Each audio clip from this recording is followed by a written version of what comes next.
on DC News Now. Clouds hanging over the DMV this afternoon and showers could pop up around the region. Meteorologist Damon Madsen is tracking the skies. Also, the results are in for the Virginia Democratic primaries. We'll have the latest on the candidates claiming victory. Workers in D.C. speaking out against Mayor Bowser's budget plans. Hear what they have to say next. Then a mom of 10 is helping you save on your next trip to the grocery store. We're stretching your dollar. And a story about the Motown group, The Temptations, rise to the Hall of Fame, plays at the National Theater. Meet one of the stars in the smash Broadway hit, Ain't Too Proud. You're watching the station covering all of the DMV. This is DC News Now. Good afternoon, and thank you for joining us for the News at Noon. I'm Mark Hall. Clouds continue to loom over the DMV. Meteorologist Damon Madsen joins us for the latest check on the forecast. Damon, awfully tough to ignore the humidity. Mark, did you feel that wall of water when you walked outside? Absolutely. Oh, it was time to go back inside. Yeah, right. It makes you want to retreat almost. So, yeah, it's muggy.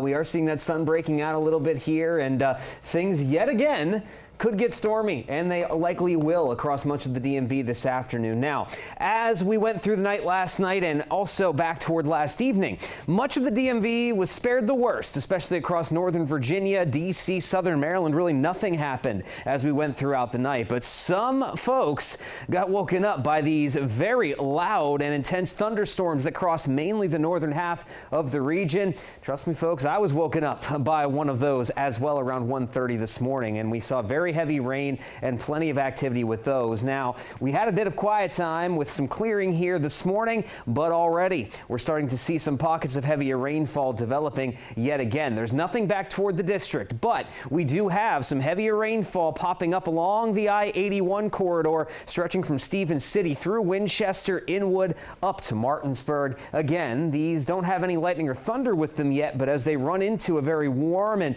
humid air mass, especially closer to D.C., they could very well intensify. And this just came in from the National Weather Service. I'll have to get the latest on this, but those green boxes you're seeing there, that is a flood watch that was just put out once again. So folks, the threat for heavy rain, thunderstorms going to be with us yet again this afternoon, and it is going to turn stormy as we head through the 3-4 o'clock hour on toward the evening. So we'll time out these storms, where some of the heaviest rain could be once again today, and we'll talk more about the heightened severe threat expected on Thursday coming up here in just a bit. All right, Damon, thank you very much. Well, big news coming out of the Supreme Court. It's upholding Tennessee's ban on gender-affirming care for transgender minors. It's a major setback to trans rights. The 6-3 decision effectively protects from legal challenges against many of the efforts by the Trump administration. Another 26 states have similar laws to that of Tennessee. And DC News Now continues to be your local election headquarters. The Virginia Democratic primary has brought in big wins for two nominees looking to flip statewide seats in Richmond this fall. Voters made their picks for the two of the most watched statewide races, Lieutenant Governor and Attorney General. State Senator Ghazla Hashmi, now the nominee for Lieutenant Governor, and the race for the Attorney General was a close call, but Delegate Jay Jones claimed victory. Both would join the Democratic gubernatorial nominee Abigail Spanberger on the ticket in the general election this November. And LeVar Stoney, a candidate running against Ghazla Hashmi, conceded the race this morning after falling 4,000 votes short. Stoney congratulated Hashmi, saying that unfortunately in this primary we came up a little short, but the fight for a fair Virginia continues. He also asked his supporters to rally behind her. Abigail Spanberger congratulating the two on their win, saying that she's all ready to work with them, in a statement saying that over the coming months, we will be relentless in communicating our vision for making Virginia more affordable, making Virginia's public schools the best in America, and protecting our Commonwealth's economy. Well, two of Prince George's County's top officials are swapping jobs. Tara Jackson has been appointed as acting state's attorney general. She replaces Aisha Braveboy, who was elected county executive earlier this month. Jackson held that job on an interim basis when her predecessor and former boss Angela Alsobrooks was elected to the United States Senate back in November. Now Jackson laying out her priorities. My philosophy is simple. I will always try to do the right thing, to seek truth, to uphold the law, and to pursue justice. I will advocate for those who are victimized and be fair to those who are accused. Jackson set to serve as the state's attorney for about a year and a half. Voters will decide if she keeps that job in the next election. Well, D.C. Council held a hearing on Muriel Bowser's 2026 budget proposal, but before that got underway, workers in D.C. gathered on the steps of the Wilson Building protesting the mayor's proposal. Our Candace Cole was there during the demonstration. D.C. workers speaking out against Mayor Bowser's proposed 2026 budget, accusing her of aligning herself with President Donald Trump and demanding that she reinstate D.C.'s sanctuary city status. We're telling the D.C. City Council to stand by D.C. values, to protect D.C. residents, to do what's right for the city, to do what's right for workers, to do what's right for immigrants and people of color in the city. One of the biggest beefs with Mayor Bowser's budget proposal, dubbed the Big Beautiful Budget by opponents, are cuts to Medicaid, which is set to increase by $182 million. Mayor Bowser has proposed changing Medicaid eligibility requirements and moving adult caregivers and adults without children to a new health plan under the D.C. Health Benefits Exchange, impacting over 25,000 residents. The mayor's office says those who lose access to Medicaid could still be eligible for other forms of coverage. The other top issue here is the plan to remove the child tax credit, which Ward 5 council member Zachary Parker says he'll fight to save. And there's upset over plans to scrap building a new D.C. jail, which AFGE 14 National Vice President Otis Johnson Jr. says has created an unsafe environment for workers and residents in the area.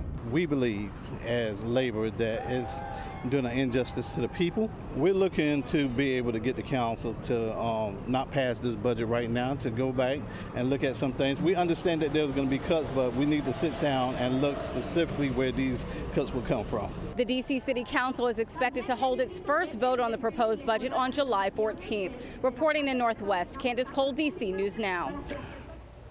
All right, thanks to Candace. We're following developing news out of Montgomery County. Police responding to a fatal pedestrian crash. The incident closing Rockville Pike near Park Road. MCPD advising drivers to seek an alternate route and expect delays. We're going to keep you updated with the latest information as it comes in.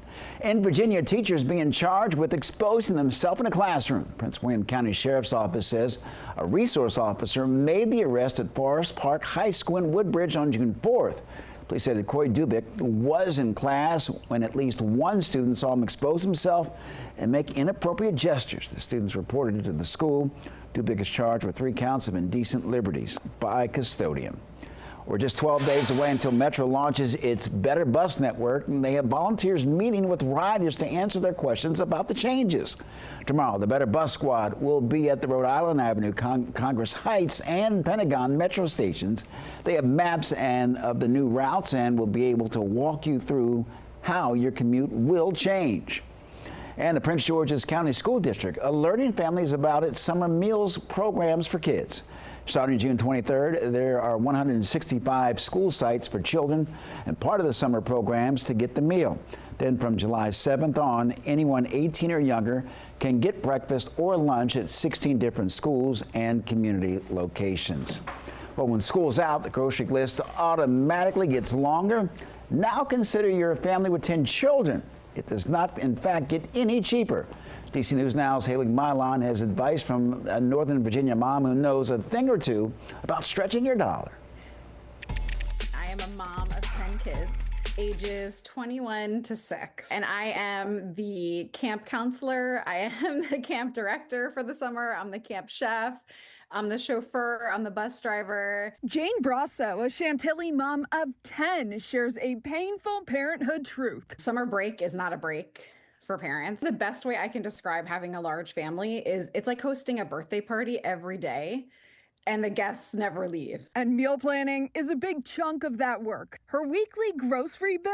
$500 to $600 a week. Impressive, considering she's feeding a dozen people. She's got her surefire staples that are a hit with everyone. It just doesn't make sense to make something that is gourmet or fancy that they're not going to eat. So there's like 6 or 7 meals that we're rotating. It starts with taking inventory. I make sure that I clean out the refrigerator, that I check my pantry so that I'm not double buying things. She'll make some swaps to save. One night we have Mexican. Now that could be tacos, that could be chicken, that could be pork, whatever is the best price that week. Sticking to one big shop a week at Wegmans, and then hitting Lidl or Aldi later in the week to grab more fruit. I'll go in with like $30 in cash, and that's the amount of fruit that I'll get. She keeps the cooking as simple as possible, opting for one-sheet recipes. Chicken drumsticks are my unsung hero of budget-friendly meals because you can get a large family pack for like $6.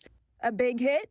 Weekly breakfast for dinner night. You can switch it out. Like it can be pancakes one week. It can be French toast another week. It can be waffles. So that's kind of fun. Considering the cost of groceries, I think you're spending more without a plan. In Fairfax County, Haley Mylon, DC News Now. All right, here.